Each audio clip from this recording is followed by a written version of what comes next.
Hi there, this is Terry, your host of the Animation Industry Podcast. This chat is with Lauren Orme, who is an award-winning animator and director based in Cardiff, South Wales. She runs an animation studio and production company called Picl Animation, and her short films have been screened at festivals around the world, including her 2019 film Creepy Pasta Salad, which was shortlisted for the 2020 Best Short Animation BAFTA. But mostly of what we're going to chat about in today's chat is how she founded the Cardiff Animation Festival in 2014. We're going to chat about what someone can do to start up their own animation festival in their hometown, how she's learned which films audiences will react to, and how she's still made festival events successful given the current pandemic situation. But before we get into this chat, I have a sponsored message to share with you. This episode is sponsored by my friends at Picl Animation, which is an animation learning platform packed with premium online video courses for aspiring animation filmmakers. They have courses for all major animation programs like Maya, Animate CC, Toon Boom, Blender, TVPaint, and many others, as well as some non-software courses like a storyboarding course, animation foundation course, and even one about making graphic novels, which covers absolutely everything you need to know from start to finish.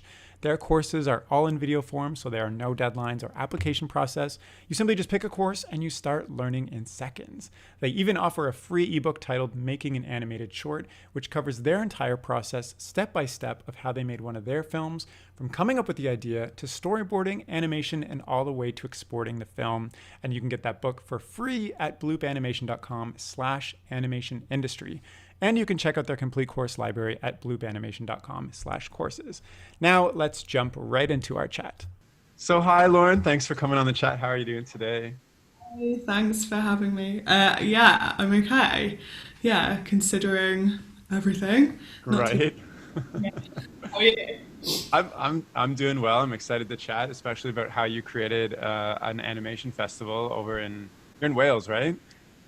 Yeah, and how you've been managing and evolving during this coronavirus pandemic situation, which I think is interesting too, because you've kind of pivoted in an interesting way. But before we talk about all that, I want to hear your journey into the wonderful world of animation. Sure. So I tried animation for the first time when I was 18. I was doing an art foundation course, and my lecturer, I guess, or whatever they call them, was like doing an animation session, and he was sat there with like a rostrum camera and like a roll of tape and some scissors, and he was just like getting the scissors to chase the roll of tape around like under the rostrum, and I was watching him do it like, this is gonna look terrible when you finish, like you're not putting enough effort into this at all. And he played it and it was amazing, and I was like, wow, this is absolutely magic. It was like, I knew how animation was made, but it was the first time I'd seen someone do like stop motion. I'd never seen anyone do it with like household objects or anything. So I was just like, this is magic. There must be so many cool things you can do. I'm gonna like study this now. So it was just before I was applying to uni, and I didn't know what I was going to do, so I just applied to do. I was going to ask if you drastically switched up your life at that moment, but I guess you didn't have a path, and then you decided this was your path. I guess, yeah, I think that's what it was. It wasn't like bolt from the blue, okay, I've decided animation's going to be my whole life. It was more just like, what am I going to do? I don't know, like, you know. Yeah, I think some people really know what they're going to do when they're like 18, and some people really don't. So I knew I wanted to go to uni and do some sort of creative course, but I didn't know what, so I picked animation. So how did things progress from there? You saw some scissors chasing some tape, and then suddenly you have your own animation studio, you're running an animation festival. Obviously there's some stuff in between. Tell me about how you actually made some of these things happen. Sure. So I went to, at the time it was the University of Wales, Newport, and I went to, they had a campus in Picl, which is like a tiny Welsh village. So I guess like it was a weird student experience. I was like living in a village in halls of residence. And it was a really good course, and we kind of learned all different kinds of animation. There were people on the course who were like really cool and weird and interesting, and then but there were a lot of people on the course who were like, I've always loved Disney and I've always wanted to work in cartoons, which wasn't really my kind of route into it. So I don't know, it was kind of a mix. But yeah, like loved learning everything. And then made a film in my last year of uni, which was fine. It was just an okay film, but I submitted it to some animation festivals because I wanted to get the experience of doing that. And it got into a few, and one of the ones it got into was Animatica in Slovenia. So I was like, this is such a good excuse to go to Slovenia. Like, I would have never like put a pin in a map and been like, I'm going to go to Ljubljana. So I went there and just absolutely fell in love with Animatica. The animation festival there was so good. Like, their programs were amazing. I saw Oh Willie for the first time there. I don't know if you know that short, but it's one of my absolute like all-time favourites. It's like felt characters being really weird, and it's about a nudist colony and stuff, and it was just like Is that the one where there's like this giant at the end? This giant felt dude? Yeah. yeah, It is amazing. I think everybody should watch it. it's so good. Have you seen their new one? It's like a feature, I think, officially. Oh, really? No way. No, I haven't. I'm gonna have to go look it up. This Magnificent Cake is called. Magnificent Cake. Okay. Oh, yes, I have. I saw when they were in production. So is it out now? Is it out? I think you can watch it on Vimeo on demand, but I might be wrong. Okay, I will check that out because That's their work is phenomenal. So yeah, okay. So you're in Slovenia and you're like, wow, I love animation festivals. I made a short film. How did you actually turn this into a professional career for yourself after just kind of sitting in a theater and being amazed? Yeah, well, I actually, so at that festival, they made all the, well, didn't make, they invited all the filmmakers to do Q&As, like breakfast Q&As, which is an idea we eventually stole for the Cardiff Festival because I thought it was really cool. So I was doing one of these Q&As in the morning, and everyone was like hungover, having some coffee and croissants and stuff. And the festival director was chatting to me. He was like, so where are you from? And I said Cardiff, and he was like, oh, you must know Joanna Quinn, who was sat like over to the side, who is obviously, I think a lot of your listeners will know, like quite a famous animator based in Cardiff. And I was like, I actually don't. And he was like, oh, you must meet. So it was like straight after the Q&A, I like went and sat next to Joanna. I was like, hi. And we got chatting. And then I would kind of bump into her at stuff, and then I ended up working with her a bit. And anyway, I was sort of saying to her like how much I would loved Animatica and some of the other festivals that I've been to, and I was like, Cardiff really needs one of these. And she was like, yes, Cardiff does. So we would always talk about that, and she like introduced me to a few people who she thought could help with that, like John Rennie, who runs Cloth Cat Animation, was like thinking the same thing, like Cardiff really needs a festival to kind of boost the animation community, because it's all very well like having studios there and stuff, but you need a community around animation as well to kind of make animators feel properly welcome. So that was his kind of motivation. So does Cardiff have a lot of animators and studios within it? Yeah, well, Cloth Cat's really big. Well, I say really big, like it's the biggest studio in Wales. It's got it's a kind of like 100-ish people, depending how many projects they've got on and stuff. And then there's quite a lot of like micro businesses. So Joanna's studio is there. It's called Beryl Productions. She scales up and down too, but her outfit is kind of a bit smaller. And then there's various other kind of like micro businesses there. And there's a lot of students who go there as well for animation, because there's 3 good animation courses in Cardiff. So there's quite a lot of like students coming in and out to learn animation. Nice. So you already have a community of like animators. You met Joanna and you met some other people, and you're like, let's hold a festival. And so yeah, well, I was just talking to those people. I was like, let's do a festival, it'd be cool. But obviously like knew you can't go straight into doing festivals. So I started this event called Cardiff Animation Nights, which is like a bi-monthly screening of like an hour of short films each time. Because I thought it would be kind of manageable. It didn't start with short films. I started by showing Jan Spankmeyer's Surviving Life, I think the film's called. It's a feature that he made, but straight away I was like, no, there's no point showing features of this. It should be shorts, because the thing that made me want to do this was seeing programmes of shorts. So yeah, for the second one, programmed about an hour of shorts and had a little break in the middle, and the format stayed exactly the same ever since that. was 2014. So let's talk about how you actually got an animation festival up and running. Like what was the biggest challenge to kind of overcome? Because it sounds like Cardiff was already kind of a hub for animators, maybe it was a little like, was it easy to run this and just get the word out and everybody's like, oh, hey, new animation festival, it's 10. Like, what was the biggest challenge you had I putting this think all together? if we'd just started with a festival, I think it would have been quite hard. But because we started with that little event, that when we first started Cardiff Animation Nights, there were like 20 odd people who came to it, and now like 200 people come. So there's like a community's built up around that, I think, or like people know about us now, and people have given us a try who maybe wouldn't have like straight away because their friends have been and they're like, come to this thing. So I think like growing an audience over time really helped us to run it. Yeah, but then there's loads of other challenges as well. It's the most challenging thing I've done in my life, running. Yeah. Well, what is your vision for this festival? Like you said at the start, 20 people and now 200 people. Like, do you see this as like the next Cannes, or is this kind of like a homegrown Cardiff thing that you're just going to keep running no matter what? Like, what is that grand vision?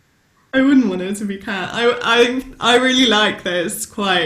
It's its own thing, and I know people who run festivals who are like, if it gets too big, I'm gonna have to stop doing it because it's gonna be too different from what it started off being. So yeah, I don't know. Our thing with it, like part of the reason it was so challenging was that we had a vision for it at the start, which was like 4 full days of absolutely loads of stuff, and everything's going to be like super high quality, and it's going to be the sort of thing that you'd travel for from outside Wales and stuff like this. And then we were like, well, no one's going to give us the budget to run that though at the start. Like, we've never done anything like this before.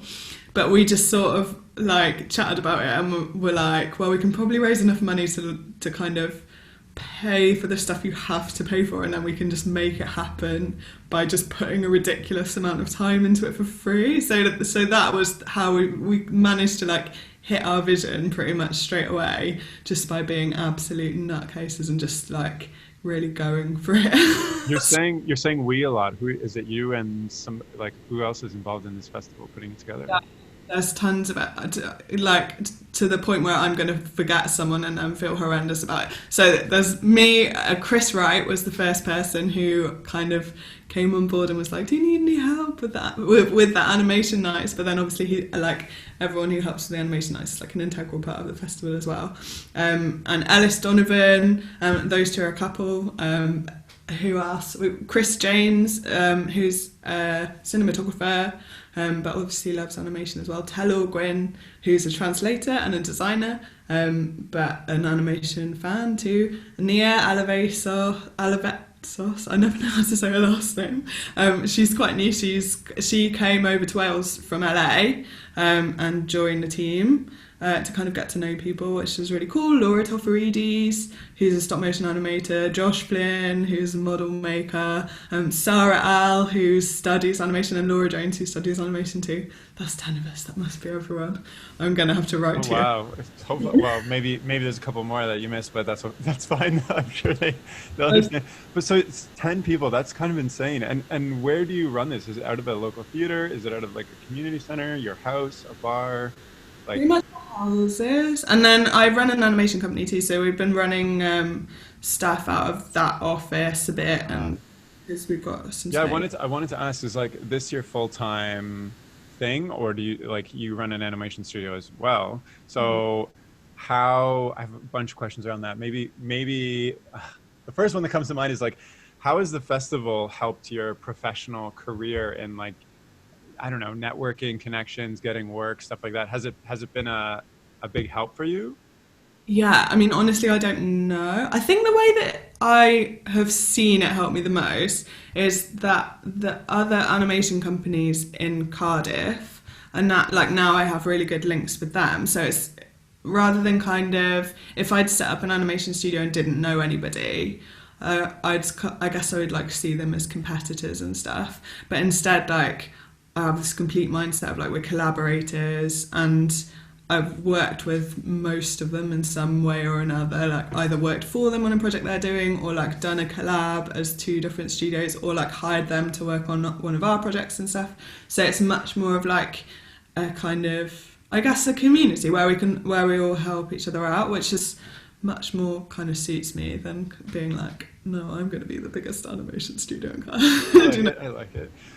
So I want to dig into a little bit how you started the studio, because you started that pretty much out of university, I guess, right?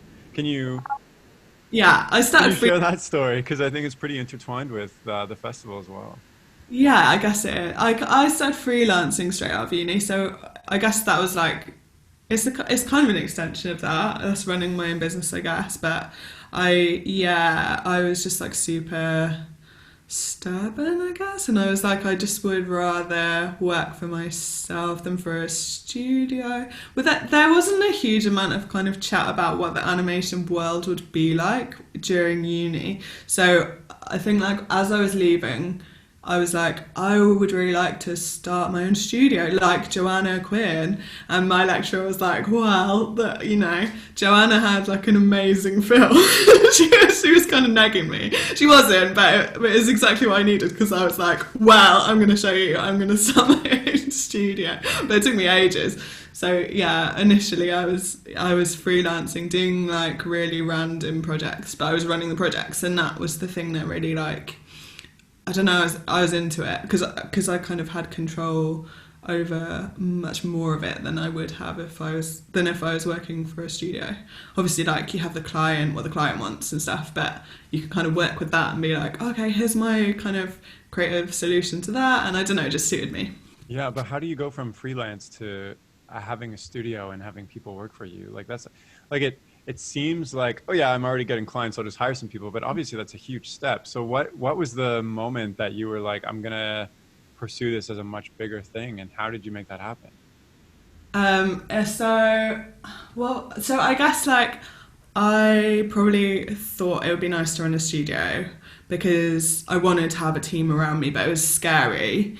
And I had a friend who was in a similar kind of situation and a similar line of thinking. And the two of us just kind of had this chat. Like, I think it started with her with a tweet. And like a tweet that she tweeted, and I like tweeted her back or something, being like, "Oh, let's do it," as a kind of joke, and she was like, "Oh, really?" And I messaged me about it, and I don't know. Yeah, eventually we were just like, "Okay, let's do it." Oh my god! And we were already working together on a film that I was making, which I just finished like a year ago. So yeah, we already knew that we worked well together and stuff. And she helped on the festival and the Animation Nights too. So we'd known each other loads and we'd done loads of stuff together. So we kind of knew that we would get on like in that way. And yeah, came together. So then how is owning a studio much different, like other than just working with new people? How is that different than just freelancing before? I don't know really. Like it's a psychological thing more than anything else for me.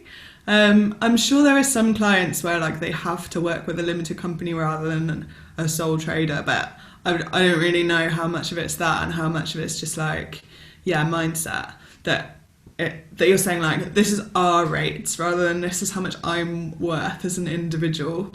I kind of Does that mean you charge more for our rates versus my personal?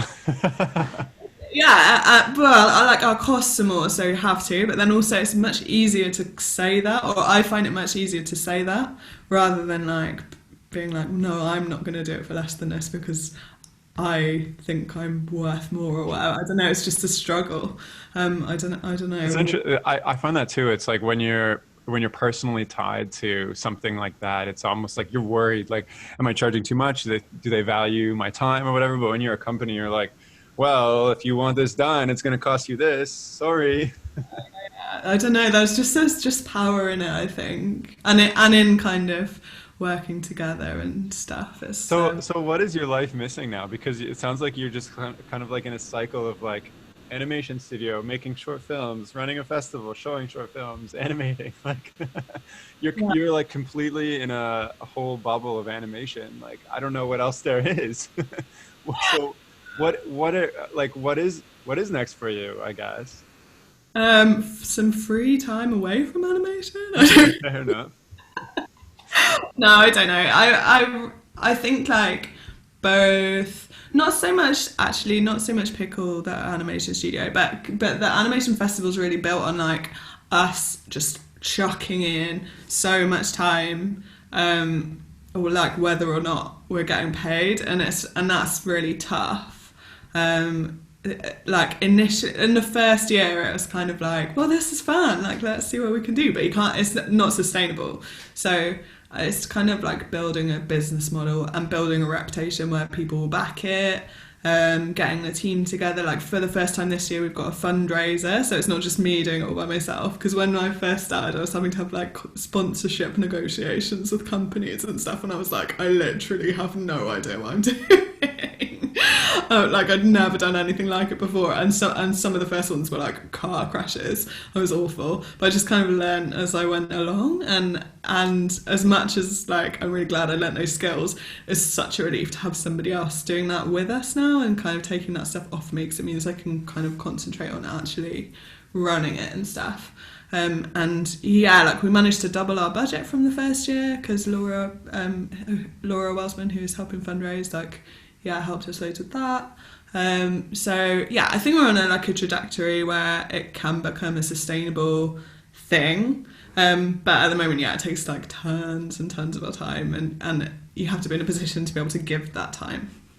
Yeah, I think that's incredible. You said one thing where at the start it was really fun, and then it kind of turns into, you didn't say work, but in my mind I was thinking, like I'm a student right now and the animation industry seems like amazing.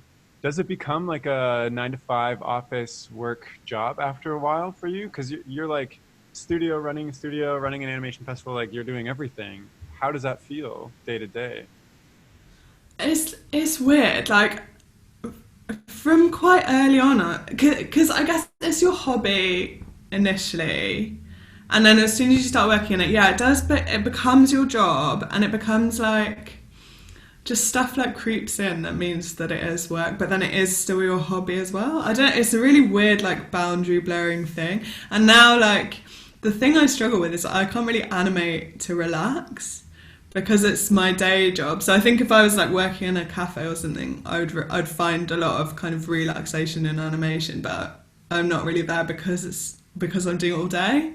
So that's the kind of downside of doing it for a job, is like, it does become your job, but it's still so fun. It's just like I think the first time you do something, you're like, well, I don't mind that I'm not getting paid that much because it's okay, because this is such a fun new challenge. And then the second time you're doing it, you're like, okay, like this is getting silly now. Like we have to get to a place where it's going to be able to sustain us, and we don't have to kind of sacrifice so much to make it happen. Yeah, I have a few questions about the festival itself, but you mentioned something a little earlier that I was going to ask anyways. But what does it take?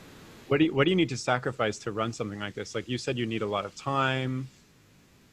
Yeah, and like, we're all in a position to be able to give that time, so that's kind of exclusive really, which is what I don't like about it. Like I would really like to be able to literally, like, anyone who would be an asset to the team, I'd like to be able to bring them on board. And when you can't, like when at the very early stages of each year or whatever, you have still like no budget and stuff, you can't ask like everyone to come and like help out for free. Like not everyone can do that. So that's the thing for me that's rubbish about not having bigger budgets and stuff, is like I want to be able to support people around us who want to get into animation exhibition and not like lean on them and be like donate loads of time and things like so far none of us on the team are parents, other than Adam Bailey, who helps loads, but he works at Cloth Cat and then like uses his like Cloth Cat lunch hour to help out with stuff, and then like still manages to kind of help with stuff around having kids. I don't know how he does it, but like it's not very parent friendly kind of thing to work in, and like we're all getting to the sort of age where people might start becoming parents at some point, and it's, I don't know, like it needs kind of galvanizing for the future, not just the future of like what's everything going to look like after everything's going on right now, but also like the future of what all the teams kind of lives going to look like. So in order to start an animation festival, you're thinking of doing it yourself, you have to have loads of time. What other, like, do you need a lot of personal investment, money to start up something like this? or are you relying on the goodwill of a lot of your connections? Yeah, we are. Yeah, none of us kind of personally put money into it, but we had kind of sponsors. So early on, like Cloth Cat supported us from the start, and we had some like really good people who came on board kind of early on and like gave us a little bit of money, but we didn't really need any money. We mainly managed to kind of get stuff for free. So when we first started running the animation night, like all the venues that we've ever kind of run that in let us kind of have the venue space for free and stuff, because we bring in loads of people, I guess. Although like the first one that ever took a punt on us didn't know that we were going to, and we didn't bring in tons of people the first time. It was like 20 odd people, but they were just like kind. So yeah, it's kind of persuading people to get on board and come along for the ride with you, and like, yeah, give what they can give, whether that's free space or bits of time or whatever they can. Nice. Maybe we can talk a little bit about the festival and then how it's kind of changed during this pandemic situation, because I think every festival in the world is kind of dealing with this right now. So I'm sure you're talking with other festivals or whatnot. But first I want to know, how do you get animators out to see animation? Like, how do you know what you pick is going to get people in seats to see it? Like, is there something, is there a strategy of how you pick films? Show? That's a really interesting question. Well, I think like our different events have taken on their own personalities. So Cardiff Animation Nights, I think, used to be much more broad. So we would always show like some comedy stuff and then some like really weird dark stuff and whatever, and like we've kind of got to know our audience along the way, and now tend to program a lot of animated comedy. Also, like that's my favourite genre of comedy, of animation, is animated comedy, so it kind of suits my programming taste as well. Yeah, but we try and give it a mix. So there's some people who like really love abstract animation, and then there's some people who are like, what? Because it's not just animators who come. It's kind of it's like a third split between animators, animation students, and then just like fans of animation, or just people who are giving it a try, which is quite nice, really. Yeah. Nice. So what have you learned not to include? Like, what is something you showed it and you're like, oh, let's not show something like that again, without naming the film, I guess. But is there something like that on your checklist? So there's some people on the team who really love, like, I want to say like Annecy-ish films. So like I find Annecy to program a lot of stuff that's like weirdly sexual, which is fine in some contexts, and it's fine, I'd say more fine at the festival, but at the animation nights, I don't know, like we kind of steered away from that, partly because it's not that inclusive, I don't think, like depending on your religion and stuff, like we've sort of thought about it more and about being inclusive to like kind of Muslim audiences, for example, who don't necessarily like want to watch animated sex. So we've kind of made it a bit cleaner, which I think is probably good for everyone, to be fair. And like my in-laws come and stuff, so it makes me feel more comfortable as well. They're like, you picked this film? You? So I've definitely sat through some like weirdly sexual films and they're in the audience and been like, oh my god. That's funny. So you mentioned Animation Nights versus the festival. What is the big difference between those two? I think we're more adventurous with our programming of the festival. So I think like people come to the festival and they're more prepared to like give a bunch of stuff a try. So the festival is in person where you pay for a ticket, and the nights is online and it's free? The nights used to be in a bar, so they were in, it's called Kong's in Cardiff, there's one in Bristol too, it's like a video game themed bar, but great back room. The only problem with it is it's not wheelchair accessible, it really winds me up, but other than that it's like a great space. We're still looking for a space that's as good as that but is accessible. Cardiff's not great for like venues and stuff being accessible. It's quite rubbish, especially in the city centre. So yeah, we struggle with stuff like that. But other than that, like, it's a really good space. You can fit, I guess, like 280 people in there. So we've not topped it out yet, but that's the aim at some point. Yeah, and it's got like 3 screens. So wherever you are in the space, like if someone stood in your way, you can just move and watch the other screen or whatever. So yeah, it's normally there, and it's normally free. It is always free. But at the moment we're doing it online. Right. Okay. So let's chat about that. What was your biggest fear, I guess, once you got the notice from the government that there's a lockdown situation and you had a festival coming up? Like what was going through your mind? It was horrendous, a horrendous month, I guess. So, well, I can't even remember now, like the timeline of it. The festival was going to be the 2nd to the 5th of April, Yeah. and like in February, everyone was like, "So coronavirus, like, do you think it's going to be bad?" And loads of people I was talking to were like, "It'll be fine. I just think it will be fine." And then other people I was talking to, I was like, "Maybe we should be doing like contingency plans and stuff." And they were like, "Yeah, you should." It was really weird, like talking to different people, like the mixed views on it. Some people were like, "It's going to be absolutely like unbelievable," like predicting what it actually has been like. And some people were like, "Surely it's not going to be like that bad and stuff." So it's Well, been. turns out. So what was the point that you decided to host it online? Like do these online festivals instead? When we were kind of doing contingency plans for it, various people were like, "Can't you just take the whole festival online if you can't do it in person?" And I was getting really annoyed with. I was like, "Oh yeah, that's going to be really easy. We can just press the button and then it's all on the internet. Yeah, that's going to be great. It's not going to be like a horrendous like nightmare trying to get permissions from everybody, trying to record everything within the space of like 2 weeks." I think if we'd had a bigger team, we might have been able to pull off like a 4-day online festival across those dates. I've been to seminars with festivals who did that with like no notice. CPH Docs did it this year. With it, I think they had like 6 days or 7 days notice, but they've got a team of 100. Oh, So wow. they managed to kind of pull all their short film programs online. I think they did all the special events and stuff online too. I think there's some stuff they missed out, and I think they may not have done networking and stuff, but they did absolutely loads. To like, I was sat there listening to it like, this is like an anxiety dream that I was actually having at the time. It was a lot to be trying to. It felt like trying to plan 5 different festivals at once, and then on top of that, everyone was like, "Why don't you do this completely new thing that you have no idea how to do and just learn how to do it at the same time as trying to plan this festival that may still happen in real life?"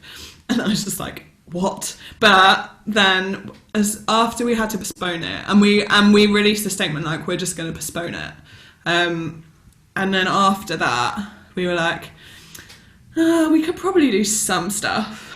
And kind of started small with it, which we needed to do really, because it was a real like journey for the team. It was really rough. So what ended up happening? What did you decide to do with the small stuff? So we. I'm talking like I don't really know, but I do know. Yeah, sorry. I guess like people listening don't know. So. Yeah. I'm speaking on behalf of the guests right now. Okay, so we were always going to run this AniJam competition called Quick Draw, with this brilliant guy called Tim Hawkins who partners up with us to run it, and it was going to be a couple of weeks before the festival, across a weekend, Friday to Sunday, 48-hour animated film making competition. And it was always going to be remote because we didn't have a space to do it. So we were like, well, people can just take part wherever they are. And people had already been signing up before we postponed the festival. But we were like, well, obviously we'll keep doing that. I think like we ran it in 2018 and there were like 7 or 8 teams that signed up, and I think 6 films got made, which was really cool to have like 6 new films that got made through this thing. And this time 75 teams signed up, and like 30 films ended up getting made. So it was I think it was like we had like a Slack chat where everybody could kind of chat to each other, all the different teams and stuff, and they were like sharing work in progress and showing each other their workspaces and stuff. And people in there were like, "I'm so glad I've got this weekend," because it was at that time when things were really like changing every day. It was such an anxious time, and I think a lot of people really found that to be a good thing to have a distraction from it. And the festival team were all so like broken from the experience of having had to postpone it, because it's not something we would have ever thought we would have to do and stuff, and it was such a difficult process making a decision. And then for a while we knew like, oh, we're probably going to have to do this, but we're going to have to wait for the right time to say it and all of this, and it was just really draining. So then being part of that quick draw Slack chat and people being like, I'm so glad you're doing this, kind of like buoyed me back up, and I was like, oh, like I'm really glad we're doing stuff. So that's how it's. Is there a place I can watch all these 30 films? They're on the website, I think. Yeah, I will include that link at the end. What else? What else have you done? Because I know you've done kind of online animation film screenings. Tell me about that experience. And also, was it easier to get people out to an online screening? I guess maybe now because of the pandemic, everybody's like wanting content. But tell me about that experience. Yeah, for sure. So like, obviously it ended up being way easier to get people to take part in the animation competition, and then we screened those films, and yeah, like I think like 700 people watched them, which was really cool because amazing. We can't normally get that many people in a room, and people were watching from all around the world, which is. How did you get the word out about that? Did you have like an email list? Did you just spread the word for your friends? Various ways. Like everyone who took part, I think, spread the word about it, and then we, like Alice, who does our marketing, is amazing. So she was like getting stuff out on social media and stuff, and Tim, who helped run the competition, was kind of sharing stuff too. But yeah, I think when like the buy-in is a lot lower when people are attending stuff online, which is good and bad. So if it's the sort of thing where you have to book a ticket, you get a lot more no-shows with online stuff, because people will be like, oh, I was supposed to go to this thing, but now I'm in this meeting or whatever. Like people don't plan their day so much, or like their plans aren't so rigid. Obviously, like you don't have to go anywhere to go to something. So I'm finding it really cool that I can attend, like I wouldn't have been able to attend that seminar with CPH Docs because it would have been some random theatre in London or something, and I'd have been like, can I spend a day travelling from London for this thing? It does sound really interesting, but probably not. Whereas now, like, you can go to whatever you want in a lot of ways, whatever people can make happen anyway. I think that's really cool. Once the situation is over, how are you going to change or evolve Cardiff Festival now that you have all this online experience too? Yeah, I think we don't really know yet.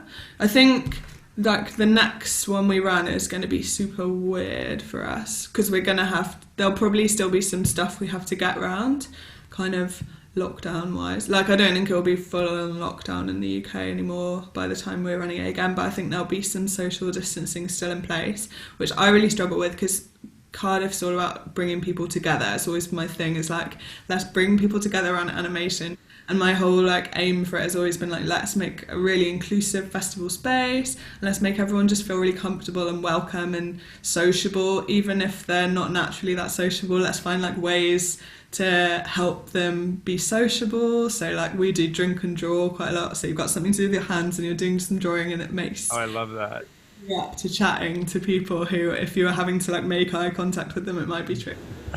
Whereas now it's going to be like, well, are we allowed to share crayons, or is that still kind of weird? And like, I think everyone's thinking is going to be a lot different then than it was last time we ran a physical festival.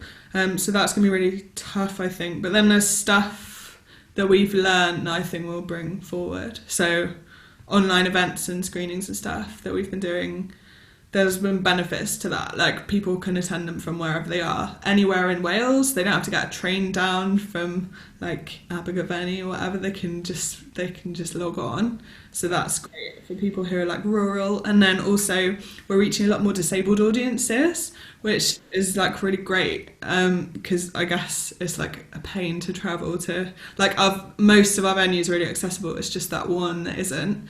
But most of our stuff's in chapter, which is really accessible, but obviously like it's still a journey, and that's still a barrier. So running stuff online, I guess, has really helped those audiences, which is cool. Nice. You sound like you are like an encyclopedia of running a festival at this point. Is there anything I should know that you haven't mentioned yet about putting this together or running it, or what's in store or whatnot? I don't know. You don't know. I don't think So we've been doing loads, and we've still got loads of resources. Like, we've been pulling together resources as we go. So our website's now like quite an encyclopedia itself of different stuff. So there's loads of programs on there. There's all our past Animation Nights programs, and various stuff we've curated, and various stuff other people have made as well, like online workshop resources and stuff like that. So that's all there now if people want to use it, but we're trying to take a little bit of a break now. Nice. So maybe to wrap things up, say I'm I have some time. I've been thinking about starting an animation festival in my city. What is the first thing I should do or think about to really get the ball rolling? Okay, so based on my story, I guess it's just like talk to everyone who might help. Everyone. I've kind of come to think of it like a game in a way, not in a creepy sociopathic way, but like in a, when you're playing like a game and you have to go and like talk to this person and talk to that person, and you never know who's going to say the thing that's going to like unlock the next bit of your journey in the game. That I kind of think of like running a festival like that, because you need so many people to help you with it, and you never know who might help you with this thing that maybe you didn't even know you needed. I just try and like make loads of connections with different people, and it's amazing how much people want to help something like this to happen. Nice. I really like that line of thinking. It's like next time I'm getting cold feet of talking to somebody randomly at a networking event, I'll be like, maybe this is like my RPG adventure where if I talk to this person, they'll unlock the next achievement somewhere down the line. That's awesome. Do you have any other advice for somebody who, like, what it takes to, once it's off the ground running, to pursue this as a serious thing? I need to take my own advice on this, but like, have some boundaries and look after yourself. Yeah. It can be really kind of consuming, and I think it's really a big challenge not to kind of let it consume you. But all the advice that we got when we were starting it, which we completely ignored, was like start small, which obviously we did to a degree. Like, we started running that smaller event, which I'm so glad we did. So I do think start small is really good advice. So we probably Cool. Is there anything else you want to share? I don't think so. Normally I would say like my films in festivals, but obviously festivals aren't happening anymore. Well, where can we see your films anyways? You can't see it anywhere at the moment, so it's a rubbish. No. Okay. Well, that's something you got to work on before I post this. On the internet. So I put it online for like 2 days for a fundraiser the other weekend, which is really cool. Wales Arts Review are doing this fundraiser to try and raise emergency funds for artists who are really struggling, like, because the government here kind of took ages to say they were going to support freelancers, and eventually they were like, okay, we will, but the support won't come through till June and stuff. So loads of people have been really having a hard time. Oh, yeah, gosh. We partnered up with Wales Arts Review to bring them some animation, and we were looking for like new short films from Wales that were animated, and I was like, this is really easy because I already have one. Nice. Perfect. Well, hopefully we can see those sometime in the future. But if that's all, then thank you so much for coming on the chat. I love talking about how you got the Cardiff Animation Festival up and running. It was really neat to pick your brain about how it runs and kind of how you curate content and stuff like that. So thank you so much. No, thanks so much for having me. I really like the podcast, so it's really nice to be on it. And if you're listening and you'd like to follow Lauren or check out the festival, you can do so by going to their Twitter, Facebook, Instagram, or the website. I'm going to include all those links in the description of this podcast, so make sure you check that out. And that's all for now. So thank you so much for listening. Goodbye.